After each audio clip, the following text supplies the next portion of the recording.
Halo Budum, selamat datang kembali di Mipo dan kali ini ya masih sendiri. Mungkin minggu keempat baru gua panggil teman-teman gua buat Mipo bareng-bareng teman-teman. Jadi tinggal tungguin aja ya untuk OTW minggu yang keempat atau sebelum minggu yang keempat. Kita bakal menyimpulkan apa yang sudah terjadi semenjak klasmen dari minggu yang kedua itu seperti ini teman-teman ya. Dan memang ada beberapa tim yang masih belum mendapatkan kemenangan dan itu akan kita bahas untuk kali ini teman-teman. Terutama untuk Navi sih. Navi menurut gua mencuri banyak perhatian ya komunitas lah ya terutama untuk Shive-nya secara pribadi. Karena bagaimana tidak timnya hashtag 9 tapi untuk dianya sendiri secara individual itu bisa di top 5 gitu loh. Secara gold laner di Indo sekarang kan juga banyak gitu loh yang memukau. Tapi Shive ternyata masuk ke dalam salah satunya dan berarti ini menandakan bahwa ya ada beberapa tim yang memang sangat mencolok dengan tim play. Contohnya kayak tim Liquid, ya terbukti mereka ada di papan tengah dan tidak seperti Navi yang berada di papan bawah. Namun secara individu gold lanernya Iron Shiki itu statusnya di bawah dari Shive. Yang menandakan bahwa sekarang memang kalau kita ngomongin soal tim, ya bisa jadi emang yang namanya tim play itu berbeda gitu loh dengan hasil individual. Makanya jangan kaget kalau mungkin kalian ngelihat nih ada satu pemain yang mencolok banget dari role-nya, mau itu XP, roamer, gold lane, mid lane, jungle, tapi mungkin timnya tidak beruntung gitu loh. Kenapa gue bilang tidak beruntung ya karena masih belum mendapatkan poin. Menurut gue Navi sangat-sangat memerlukan evaluasi cepat karena kalau misalkan mereka di minggu yang ketiga juga masih belum mendapatkan poin, akan sangat sulit untuk beranjak ke atas teman-teman. Mengingat ya kalau misalkan kita ngomongin standar untuk lolos ke babak playoff itu harus di 8 win match. Dan untuk mengejar hal tersebut apalagi Navi sudah mendapatkan 4 kekalahan itu sangat berat sekali teman-teman. Jangan sampai malah telat ya kan. Nanti mungkin sadarnya di musim-musim akhir, di minggu-minggu akhir sehingga Navi jatuhnya hanya jadi lumbung poin saja. Jujur dengan nama besar Navi gue sangat-sangat berharap banyak karena ya bagaimana tidak kan tujuan dari Navi akuisisi Rebellion kemarin kan udah jelas gitu loh tujuannya EWC. Karena kan ya teman-teman tahu sendiri lah ya alasan Navi itu akuisisi Rebellion ya udah jelas di EWC. Apalagi dengan kucuran dana yang begitu berlimpah. Hasil dari EWC juga yang sangat-sangat besar. Apalagi juara umumnya pasti akan ada di atas 7 juta dolar. Membuat nama Navi ini nih kayak ditaruh ekspektasi tinggi. Apalagi mungkin untuk pemain-pemain atau orang-orang yang dulunya gamers di warnet. Sering nontonin Dota otomatis melihat nama Navi tuh udah kayak apa ya, kayak naruh harapan yang besar lah biar tim ini tuh bisa ngelawan lah. Tapi jangankan MSC menurut gua, kalau misalkan Navi akan terus seperti ini dari segi playstyle-nya dan mungkin dari segi kedisiplinan mereka dalam in-game, apalagi yang ngomongin soal kedua junglernya sering absen kalau Turtle dan juga Lord kayak seolah lupa job desk. Gua rasa jangankan MSC, playoff aja kayaknya bakal jadi mimpi belaka. Di urutan ke-8 ada Onyx. Ini menurut gua pribadi ya teman-teman ya. Seperti di awal gua bilang Mipo ini kan bener-bener opini pribadi. Kalian boleh setuju, kalian boleh tidak setuju dan sah-sah aja untuk tidak setuju. Karena ya lu dan gua punya opini yang berbeda. Menurut gua Onyx ini waktu lawan Geek Fam ya, terutama di minggu yang kedua, itu sudah menunjukkan permainan yang oke lah. Gua nggak bilang bagus tapi gua bilang oke. Kenapa begitu? Karena ya menurut gua kalau ngomongin soal standar permainan Onyx ini ya masih jauh jujur ya. Ini masih jauh banget dari standar permainan Onyx. Apalagi dengan ya kita tahu sendiri kemarin Nile di EXP yang menandakan adanya beberapa perubahan yang terjadi. Onyx pun masih 3 match ya kan. Masih ada satu match lagi untuk hukumannya Savero dan juga untuk hukumannya Lutfi. Sehingga tentu untuk match keempatnya Onyx akan sangat berat sekali untuk dijalankan di minggu yang ketiga. Apalagi dengan preparation seadanya. Belum lagi dengan rest yang baru farewell juga teman-teman. Ya mungkin teman-teman bisa cek sosial medianya dari Onyx itu sendiri. Karena gue juga cukup terkejut ya. Ini di awal musim udah langsung ada farewell dari rest. Ya emang sih ada Lutfi dan ada Ryota gitu. Tapi apakah itu akan menjadi jawaban ya tentu akan terjawab di minggu yang ketiga. Menurut gua kalau teman-teman nontonin matchnya Geek Fam lawan Onyx, jangan nonton match Geek Fam sama Onyxnya doang ya. Kalian tonton 2 match sebelumnya juga nih buat Onyx atau 2 match awalnya Onyx. Menurut gua lagi-lagi kayaknya soal komunikasi. Kesiapan mereka kayak setelah objektif tuh oke gitu loh. Kayak misalkan abis dapat Lord ya udah mereka reset dulu. Tapi terkadang ada beberapa pemain kayak Sans dan Kiboy yang terkadang itu jauh dari backup. Mid sama roamer itu emang kalau bisa bareng jalannya. Cuma kalau misalkan udah momen-momen mid game late game kayaknya yang namanya roamer dan mid laner tuh udah harus bareng banget sama jungler dan juga god lanernya atau minimal damage dealer lah intinya. Jangan sampai Keyboy dan juga Suns terlihat melakukan inisiasi, tapi jadi seolah-olah nggak ada follow up damage-nya. Yang menandakan kalau misalkan ya berarti comms mereka lagi fokusnya kemana-mana, atau mungkin ada dua call yang terjadi, yang satu maunya nge-clear dulu, yang satu maunya team fight dulu. Dan menurut gua ini terjadinya nggak cuma sekali, terjadi di Geek Farm itu 2 kali teman-teman, makanya mereka kalah di game kedua dan game yang ketiga. Di beberapa momentum kayak ya udah yang mau perang tuh Nael, Keyboy, Suns. Sementara ya emang duanya lagi nggak bisa perang, bukan berarti duanya nggak mau perang teman-teman. Duanya tuh lagi nggak bisa perang, ya Kairinya nge-split push, lagi urusin minion karena lawannya Moskov dan Cloud. Yang satunya ceweknya juga lagi nge-clear bawah karena mereka habis kalah dari tim Fight Lord. Yang menandakan lagi-lagi menurut gua Onyx ini kayaknya lebih di komunikasi sih. Gua nggak tahu apakah mereka emang harus ya evaluasi sedikit atau tidak, tapi menurut gue emang perlu evaluasi. Dan yang penting untuk Sun sama Keyboy-nya ini kalau bisa lebih lebih bareng sama temennya, karena menurut gue buat sekarang tuh kita di era yang 5 lawan 5 emang bener-bener harus nempel terus-terusan atau bisa nge-backup cepat. Karena buat tim fight kayak 3 lawan 3-nya sekarang tuh lu harus bener-bener menang gold dulu 5.000 baru mungkin ya lu bisa tim fight dalam jumlah yang lebih sedikit gitu loh, atau kalah jumlah tapi menang quality gue bilangnya. Menurut gue ya buat Onyx itu aja sih, komunikasi sama itu Sun sama Keyboy kayaknya harus bener-bener lihat dulu nih backupnya ready apa enggak. Jangan sampai mereka buka setupnya bagus tapi ya eksekutornya nggak ada, alhasil udah pasti bakal kalah gitu loh sama damage dealer musuh yang lebih siap untuk nge-backup. Selanjutnya tim urutan ke-7 Geek Farm. Gua masih punya pertanyaan sama Geek Farm, berarti hasil scrim dari Kenziski sebagus itu sepertinya.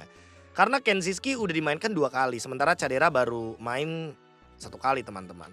Ya emang di total match Geek Farm ya, yang dimana Geek Farm itu bermain 3 kali, mereka 1 kali menang, 2 kali kalah. Dengan Cadera menurut gua Geek Farm lebih punya playstyle split push ya, dan gak cuma split push, harusnya akan lebih banyak lagi yang bisa dibawakan, terutama teman-teman. Ini ada satu hero yang menurut gue cukup menarik nih buat Geek Farm, yaitu adalah Beatrix yang abis dapetin buff. Dan menurut gue ini sangat fit in dengan playstyle dari Geek Farm yang suka main pick off, sukanya main culik-culik, mungkin main bareng gold laner tapi gold lanernya juga kayak sempat ditempelin 2 atau 3 orang.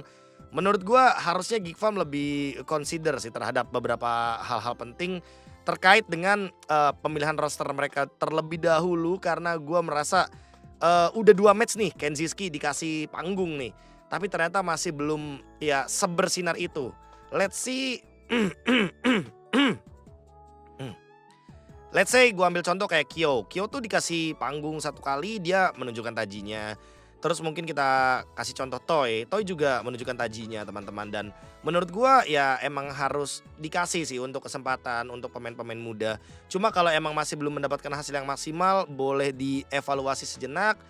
Amankan dulu posisinya Geek Farm, karena gua merasa posisi Geek Farm ini bukan posisi yang aman, bukan posisi yang safe buat sekarang.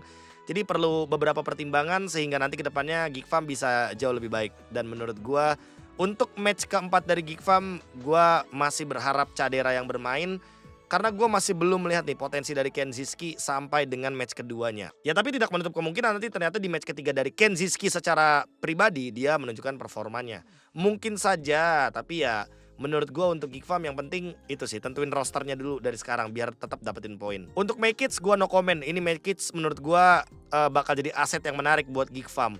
Mau lu di posisi damage dealer jungler sekalipun atau fighter jungler, dia sangat oke sekali. Menurut gua Geek Farm ini akhirnya memilih keputusan yang tepat untuk bawa Mekits. Selanjutnya juara musim lalu Liquid ID. Nah Liquid ID ini akhirnya sudah menemukan cara lagi ya untuk membawakan regenerasi. Dan emang regenerasi dari Liquid ini dari dulu tidak pernah mengecewakan lah. Mungkin ada beberapa yang mengecewakan, tapi ya buat beberapa musim akhir oke lah, gue bilangnya oke lah. Apalagi Kyo ya, ternyata mainnya kalem, santuy, tapi targetingnya oke banget. Dan sepertinya sangat terkoneksikan dengan baik ya. Mungkin dengerin Widinya, mungkin dengerin Favian atau Yehezkielnya. Karena gue merasa siapapun yang nge-call dari tim Liquid itu berarti membuat Kyo bisa bermain dengan lepas. Karena buktinya dia bisa ngezoning maybe dengan sangat-sangat optimal. Dan menurut gue keuntungan dari Liquid akan ada di minggu yang ketiga, yaitu adalah di patch terbaru. Akan sangat-sangat menguntungkan untuk sebuah tim kalau emang ada satu pemain yang sangat peka sekali dengan patch terbaru. Tentu dengan adanya Roamer Direhit, ya gua berani jamin Liquid harusnya bakal harga mati, harga mahal banget untuk ngepick Chow atau ngepick hero-hero CC kayak Badang. Karena menurut gua dengan adanya pemilihan dari focusing mark ditambah dengan dire hit dari ROM item, itu akan membuat hero-hero kayak Chow, Badang itu bakal kepake banget teman-teman. Jadi jangan kaget kalau nanti tiba-tiba Liquid akan priority untuk pick Chow, karena buat sekarang menurut gua Chow dengan focusing mark dan dire hit itu bener-bener plus 1 point damage buat jungler atau damage dealernya. Gua paling no comment soal Liquid yang waktu lawan RRQ ya. Gua rasa itu kayak mereka mainnya sambil ngantuk kayaknya. Kayak kaget aja gue bener-bener diganyang habis-habisan. Haskill tumbang 2 kali bahkan di bawah menit yang kedua, itu menandakan kayak mereka emang lagi gak tahu tuh komunikasinya emang gak ada arah kah, atau gue pengen ngomong demam panggung mereka udah bukan rookie sekarang, ini udah tahun kedua mereka atau musim kedua mereka, bukan tahun ya sorry, musim kedua mereka. Jadi menurut gue kalau ngomongin soal tegang lawan RRQ kayaknya enggak sih, menurut gue gak masuk akal aja itu untuk waktu match lawan RRQ ya. Dan RRQ-nya juga emang galak, dan itu yang nanti akan gue bahas nanti ya di pemuncak klasmen. Pokoknya untuk ngomongin soal lawan RRQ, gue rasa kayak mereka kayak ditampar aja gitu. Kayak emang mungkin mereka butuh tamparan buat Liquidnya. Gue gak tahu kenapa tuh, makanya ya biarin dah untuk pertandingan RRQ lawan TLID. Gue no komen banyak, kayak apa yang bisa dikomenin juga untuk match 9 menit gitu teman-teman. Dewa United Esports sama kayak mungkin waktu pertama kali mereka muncul ke MPL, mereka menang 2 match, match ketiga gue gak ngerti apa yang terjadi teman-teman. Untuk Dewa gue pribadi kayak agak bingung juga waktu kalah kemarin gitu loh lawan Liquid ya. Kayak mereka early gamenya so far so good untuk game pertama. Dan gue merasa kayak tim Dewa ini bukan tim yang lemah kok. Mereka tim yang bisa ngelawan, mereka tim yang sangat-sangat bagus untuk setup. Tapi mungkin menurut gue lebih ke pool hero dari Mueza ya teman-teman ya. Gue mungkin akan ngomongin pool hero dari Mueza karena gue merasa kayak maybe dia ada hero pegangan, Granger, Ray dia hero assassin pegangannya. Mueza ini menurut gue dia belum punya hero pegangan yang bener-bener kayak ger gitu loh. Mungkin Jauhead adalah opsi yang bagus. Jauhead Suyo kayaknya gue belum lihat nih dari Dewa. Kayaknya harus ada referensi dari Dewa karena Jauhead Suyo kayaknya bakal jadi good option untuk Dewa. Buat Mueza kayak yang gue bilang tadi, kayaknya minimal dia harus ada satu hero yang powerful banget biar nanti bisa di respect kah sama lawannya, ngebuang satu ban. Karena kayak ngelawan Dewa jatuhnya lu cuma tinggal ngeban hero-hero meta atau ngeban hero-nya Ray. Ya udah habis itu kayak nggak ada yang ditakutin dari Dewa. Ya menurut gua ada loh, harus ada yang ditakutin dari Dewa. Nah menurut gua ya celahnya ada di Mueza. Karena apa? Karena hero roamer itu terbatas teman-teman. Sehingga menurut gua minimal Mueza harus ada 1 atau 2 hero yang dia power banget sampai dengan nanti minggu yang ke 9. Karena biar di respect juga sama musuhnya teman-teman. Untuk member Dewa yang lain, terutama untuk Okta mungkin ya. Gua untuk Okta, gue agak kaget sih karena ada beberapa gerakan-gerakan polos dari Okta yang kayak waktu lawan Liquid. Menurut gue itu berbahaya banget. Jadi menurut gue kalau misalkan ada satu referensi mistake atau misplay nggak masalah. Tapi kalau diteruskan menurut gue jangan Okta. Tahan aja, relax aja teman-teman ya. Karena masih minggu awal juga. Jadi menurut gue untuk Dewa kayaknya nggak terlalu banyak yang bisa bisa diobrolin. EXP juga oke menurut gua, Sorijo juga hero badan terus. Jadi menurut gua emang job desk-nya terpenuhi, ya tinggal itu aja sih. Roamer dan mid-nya aja yang menurut gua perlu diperkuat. Bigetron Esports. Wah ini Bigetron jujur ya teman-teman ya. Untuk di pertandingan di minggu yang kedua, Bigetron itu ya udah sangat-sangat oke. Karena terbukti mereka kalah lawan EVOS pun kalah 2-1 ya kan. Kalah 2-1 yang cuak sekali menurut gua hanya karena tidak memberikan vision untuk Anavel. Semua orang langsung ngeblame Anavelnya. Padahal seperti yang gue bilang kan waktu di recap juga, kalau misalkan ini key-nya yang bikin play, tapi emang gak ada yang nutup ke belakang gitu loh. Gak ada yang nutup Erlan, gak ada yang nutup key-nya, gak ada yang ngebersih key-nya duluan. Malah kayak Bigetron tuh fokusnya ke Lord. Iya gue tahu mungkin Lord itu bisa menjadi game changer atau ya salah satu titik balik comeback lah. Tapi kalau misalkan di MPL ada satu celah gitu loh teman-teman, yang anggap dari 10 game satu hal ini nih yang kayak si Erlan nih bisa terjadi gitu loh. Dan itu yang mungkin perlu dibenahi sama Bigetron. Karena beberapa inisiasi Bigetron juga menurut gua ya dikendalakan dengan miskomunikasi. Contohnya kalau teman-teman tonton pertandingan EVOS lawan Bigetron, di momen akhir tuh Moreno udah ulti. Moreno pakai Faramis, Moreno udah ulti. Terus tiba-tiba Lightnya malah buka portal. Moreno buka ulti, Light buka portal setelahnya. Ya ini kan sangat-sangat kontradiktif teman-teman, dan menurut gua hal tersebut yang mungkin harus dibenahi ya. Untungnya sudah dibenahi ya waktu berhadapan dengan Geek Farm. Tapi percayalah teman-teman, game pertama dari Bigetron melawan Geek Farm itu, Bigetron bener-bener pure menang karena mereka mendapatkan momen dari Anavel. Pas Anavelnya ketangkap sama Baloy di Tyrant Rage, terus Anavelnya tiba-tiba beli Immortal. Dari situ Geek Farm-nya yang nggak siap buat ngebalasin team fight pick off-nya jadi kemakan gitu loh. Dan sejak saat itu mereka bisa mendapatkan momentumnya kembali. Kalau misalkan Bigetron bermainnya teman-teman ya, kayak game kedua waktu lawan Geek Farm di semua gamenya, menurut gue ya Bigetron bakal melanjutkan win streak mereka. Karena menurut gue harusnya Bigetron ini tim yang kuat. Rosternya tidak yang baru-baru, bukan. Rosternya juga udah pada punya namanya masing-masing, udah punya pengalamannya masing-masing. Light Eman udah pernah MSC. Anavel juga di tahun pertamanya sangat memukau, di musim pertamanya sangat memukau jungler X EVOS ini. Pokoknya tinggal dikompakin aja sih mainnya untuk Bigetron. Gua kayaknya kalau ngomongin Bigetron tuh nggak jauh-jauh dari aduh nih tim kagak bisa ngerem. Udah itu aja sih yang di otak gua teman-teman. EVOS, wah urutan ketiga nih. Pecah win streak juga buat EVOS, dan kendala dari EVOS adalah waktu lawan Alter Ego. Kayaknya mereka kebawa sih sama suasana waktu lawan Alter Ego ya. Alter Ego maunya ngegas, EVOS-nya nggak mau menurunkan tempo. Ya itu mungkin kendalanya dari draft teman-teman, karena ya draft game pertamanya EVOS waktu lawan Alter Ego itu mereka kebetulan ngebawain Suyo. Jadi otomatis memaksa mereka untuk bermain agresif dan nggak boleh kalah vision, karena kalau kalah vision Luoi itu udah pasti bakal kerepotan. Menurut gua ini waktu yang tepat nih, minggu yang ketiga nih. Mereka udah abis dapetin kekalahan. Ini mungkin waktu yang tepat untuk mencoba Swallow, karena kita masih belum tahu power limit dari Swallow seperti apa, kekompakan timnya seperti apa, apakah bisa untuk menurunkan tempo atau malah lebih agresif, kita belum tahu. Apalagi dengan adanya Swallow ya, menandakan pemilihan hero dari mid lanernya EVOS tuh bakal lebih beragam. Kita nggak boleh lah melupakan Swallow dengan mungkin pick Terisla midnya, lalu mungkin dia pernah membawakan apalagi itu Arlott mid.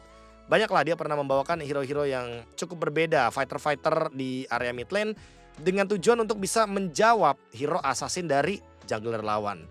Karena ini tuh rumus yang udah lama sebenarnya teman-teman. Kalau misalkan teman-teman sadar ya, dulu Drian yang sering pakai ya kan Akai mid lane. Dulu tuh dia pernah bawain juga waktu gue lupa musim keberapa, dan dia itu cuma buat ngejawab dulu tuh metanya Gusion di jungle. Gusion di jungle itu bener-bener kejawab pakai Akai. Jadi kayak gue beberapa kali ngelihat momentum tersebut, dan kayaknya itu bakal menjadi jawaban kenapa EVOS memilih Swallow. Tapi gue nggak tahu nih referensi Terisla mid lane kayaknya yang paling deket, Akai mid lane kayaknya udah kejauhan. Jadi gue ambil yang Terisla mid lane dulu aja teman-teman. Ya mungkin syarat Terisla mid lane muncul kayaknya kalau EVOS dapat Joy kali ya, karena minimal magic damage-nya kan udah ke cover tuh sama junglernya. Dan Natko yang di EXP. Nah ini dia nih, Natko EXP ini nih menurut gue lebih lebih gue tunggu-tunggu dibandingkan dengan Natko di mid lane. Kenapa gue bisa bilang begitu? Karena lu bayangin aja, jadi mid laner aja dia bisa nge-follow up Albert dan Ki dengan cepat. Gimana kalau misalkan dia jadi XP laner? Dia yang jadi jangkar dari objektif. Nah itu yang mungkin akan kita lihat nanti di minggu yang ketiga. Karena di minggu yang kedua gue cukup amazed dengan ya perlawanan mereka melawan Bigetron. Tapi gue cukup malah kayak kaget gitu loh. Loh kok EVOS bisa ya kebawa tempo permainan dari Alter Ego. Padahal dari segi permainan hari atau minggu yang pertama gue lihat EVOS oke-oke aja. Mereka punya tempo sendiri. Musuh mainnya cepat, mereka mainnya santai. Tapi untuk pas lawan Alter Ego kayaknya emang mereka terlalu menggebu-gebu kali ya, sehingga terbawa hype waktu pertandingan lawan Alter Ego. Minggu kedua sepertinya akan menjadi minggu yang cukup menyenangkan bagi beberapa Alter Champs. Atau semuanya jangan-jangan untuk Alter Champs. Kalau menurut gue harusnya beberapa, karena masih akan ada banyak perdebatan soal siapa yang main antara GB atau bahkan Rin. Menurut gue kalau ngomongin soal GB, ya GB ini emang lebih kuat untuk teamfight objektifnya. Teamfight objektif yang dimaksud adalah mungkin perebutan turtle, perebutan lord. Itu udah terlihat jelas kalau GB emang kayak lebih sigap lah dalam hal tersebut. Kalau ngomongin Rin, nah teamfight 5-nya Rin ini bagus banget teman-teman. Targeting dia, timing dia pas masuk, dia tuh bener-bener kayak connect lah sama Dreams dan juga Hijume-nya. Menurut gue kekuatan dari Alter Ego itu letaknya emang ada di dynamic duo-nya, di duo ISF-nya teman-teman. Yang dimana Hijume dan Dreams emang tidak bisa dipungkiri. Dreams itu dia kalem, dia inisiasi juga ya kadang dalam tanda kutip benar-benar tepat. Hijume follow up-nya nggak pernah meragukan ya, menurut gua dia adalah tipikal mid laner yang sangat-sangat mempertimbangkan inisiasi dari Dreams.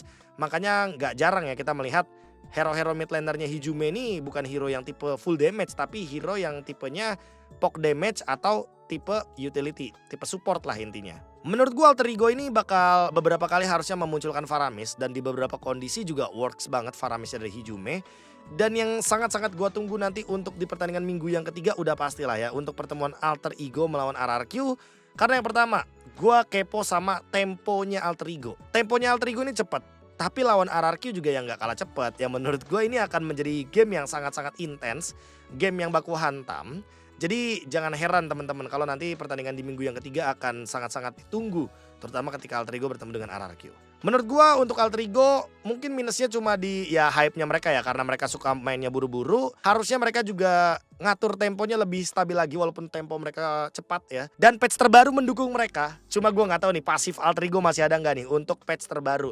Cuma jujur Alter Ego, kalian itu adalah tim, salah satu tim ya menurut gua, bukan satu-satunya tim, tapi salah satu tim yang diuntungkan dengan patch terbaru. Kenapa? Karena Lord menit 8 udah bisa nabrak turret. Ditambah lagi Lord di menit 18 itu sekarang cuma jadi 2,5 menit. Menandakan kalau kalian emang gamenya sampai late game, itu ya kalian tuh bakal bisa teamfight terus-terusan dibandingkan kalian cuma nunggu-nunggu doang. Karena Alter Ego ketika mereka cuma nunggu-nunggu doang, mereka kayak bengong, hilang vision gitu loh. Kayak nggak tahu mereka bakal ngapain. Makanya menurut gua mereka harus memaksimalkan patch terbaru kali ini. Kalau mereka sampai kena pasif AE yang patch baru malah jadi flop, wah kelar itu urusan. Karena gue gak tahu kenapa teman-teman, Lord menit ke-8 itu udah bisa nubruk turret, itu tuh udah sebuah keuntungan. Lu bisa dapetin base turret tanpa effort. Itu yang mungkin akan sangat diuntungkan ya untuk tim-tim yang super agresif di early game. Termasuk juga dengan pemuncak klasemen kita teman-teman, RRQ yang emang kebetulan masih belum dikalahkan. Terus waktu di minggu yang kedua mereka bertanding melawan TLID juga ya terlihat ya. Pertandingannya cuma 11 menit sama 9 menit. Itu menandakan kalau RRQ sangat-sangat diuntungkan dari patch terbaru ini. Seperti yang gue bilang di part Alter Ego itu adalah salah satu tim yang kebetulan diuntungkan dengan adanya patch terbaru. Tapi kalau kita ngomongin RRQ, ini emang harusnya patchnya mereka nih. Gameplay agresif, objektif dapat banyak, jungler dua-duanya oke, stabil, ya kan. Kalau ngomongin strat dan juga ya explainernya, di Ren explainernya. Kayak itu yang kayak gue bilang teman-teman waktu di Mipo awal-awal kan. Di Ren ini kalau konsisten ya, dia OTW top 1 EXP menurut gue. Dan entah kenapa kalau kita ngomongin soal objective play ya, emang gak jauh-jauh dari job desk explainer yang sekarang. Dan Idok sih menurut gue lagi-lagi jangkar permainan ada di Idok. Idok itu gak takut untuk mengeluarkan flicker hanya untuk mendapatkan sebongkah objektif turtle dan juga lord. Jadi mungkin di minggu yang ketiga ini seharusnya RRQ akan tetap bermain dengan objektif dan juga ofensif. Karena kalau misalkan salah satu dari 2 poin RRQ ini hilang, ofensif dan juga objektif, kayaknya RRQ bakal kesulitan. Menurut gua pokoknya mereka harus stick to the plan, mereka harus main ofensif, mereka harus main objektif. Jangan cuma ofensifnya doang tapi objektifnya lepas, karena kita tahu sekarang Lord sudah sangat-sangat OP, sudah sangat-sangat kuat banget. Jadi melewatkan Lord itu adalah sebuah kesalahan besar. Sementara kalau mainnya nggak ofensif, mainnya dapetin objektif tapi nggak galak, nggak menekan musuh, ya sama aja. Kita farming, musuh farming, dan itu akan sangat merugikan untuk tim yang kayak RRQ gitu loh teman-teman. Menurut gua mereka harus stick to the plan yang udah dikasih sama Cascute, bermain objektif dan ofensif. Karena kalau mereka menurunkan tempo, udah pasti nanti gameplaynya bakal kacau. Kalau misalkan mereka nggak main objektif juga bakal susah buat toynya, karena untuk bisa mengembangkan gold, ya udah pasti yang namanya gold laner itu butuh poin-poin objektif. Oh iya, kalau ngomongin soal Rookie of the Week, itu kan kita punya Rin, Player of the Week kita punya Idok. Kayaknya nggak bakal ada komen sama sekali soal ini. Menurut gua Rin sangat memukau sekali untuk permainan dia. Dia juga menunjukkan bahwa dia adalah jungler yang berani melawan siapapun, even mungkin ya lawan senior dia sendiri, Albert. Idol dia bilang. Kalau ngomongin Idok ya ngomongin pool hero sih teman-teman. Idok udah terlihat lebih luas pool hero-nya. Jadi musuhnya RRQ itu bakal bingung gitu loh. Mau nge-ban apa? Mau nge-ban Jawhead, mau nge-ban Tigreal, mau nge-ban Chow, ada semuanya. Tiba-tiba muncul Franco. Nah ini yang gue omongin tadi soal Mueza teman-teman. Ya kenapa Idok bisa jadi player of the week? padahal dia adalah roamer? Ya jawabannya karena dia mainnya bagus, inisiasinya oke, full hero banyak, udah paket lengkap teman-teman. Itu udah kayaknya buat didebatin pun sulit. Jadi makanya menurut gua sangat masuk akal untuk poin dari Player of the Week-nya itu menjadi motivasi tambahan juga untuk para roamer-roamer yang ada di MPL. Sampai jumpa lagi di Mipo selanjutnya untuk minggu yang ketiga. Jangan lupa bahagia. Dadah.